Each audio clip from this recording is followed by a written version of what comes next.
Hey everyone, it's Pastor Brian, and I just wanted to take some time to speak up and to speak out and to share some thoughts.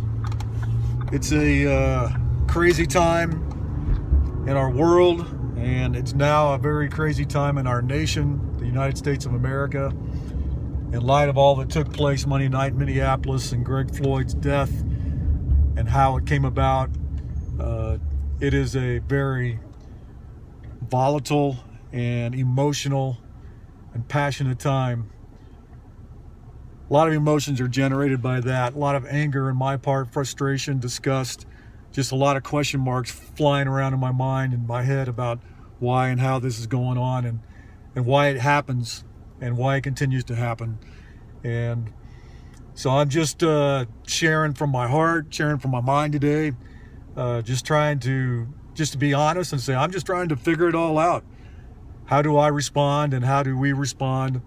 And just really working through that. I've lived in Kansas City, Missouri. I've lived south of Chicago and Kankakee, Illinois. I've lived in Portland, Oregon. I now live in Las Vegas. And all of these cities, man, all of them have their problems and their troubles and their issues. And we've seen a lot of things go on. But this is just more than a lot of folks can handle. And obviously, as you look at me, my skin color is white. I don't understand everything that goes on in the African American community and how they feel, how young men feel, older men feel. But I know that I just want to see people as God sees them. And I'm not perfect. I'm very imperfect. And as we have seen and as we continue to see, our world is extremely imperfect. And we see what happens Monday night, and we just say, what is going on? And I don't have answers. I don't have solutions. I know there's a lot being thrown around. I know there's a lot of commentary going on, and I don't want to really jump in on that right now, other than to say I'm wrestling with it and wrestling with myself and trying to figure out, man, how do I process and work through that.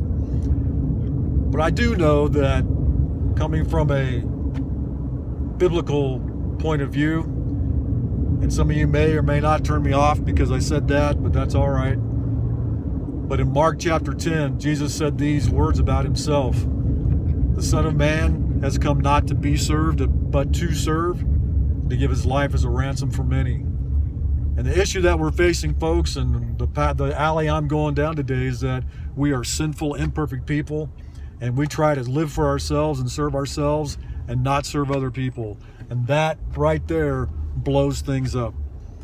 But we see that in relationships. We see that in parent-child relationship. We see that in husband-wife relationships. We see that in person-to-person relationships, no matter what ethnicity.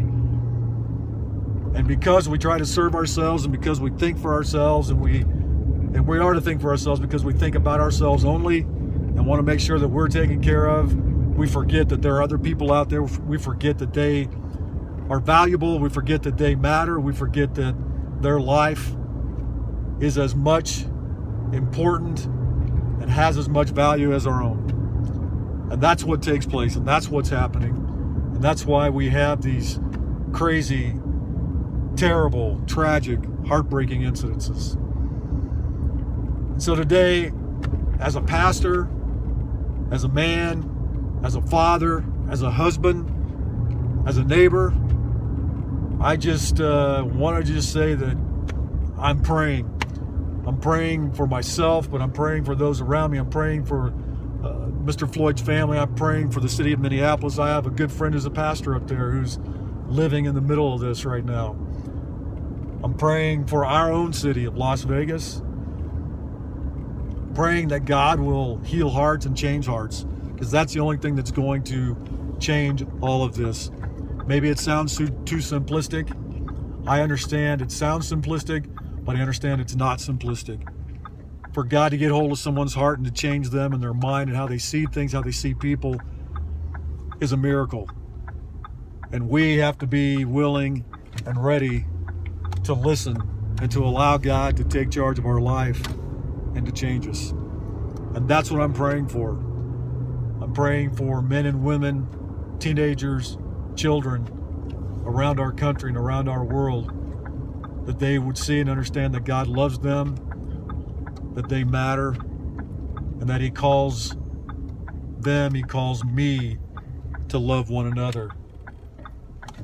Jesus laid down His life for us so that we wouldn't have to live in the middle of this sin and this attitude that it's all about us and that the world revolves around us. When we follow Jesus, He begins to help us see the world around us, see people around us, love the world around us, and love people around us.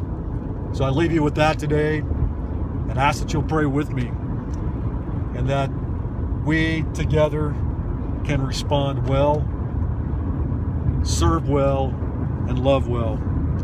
God bless you. God be with you. God bring peace to you.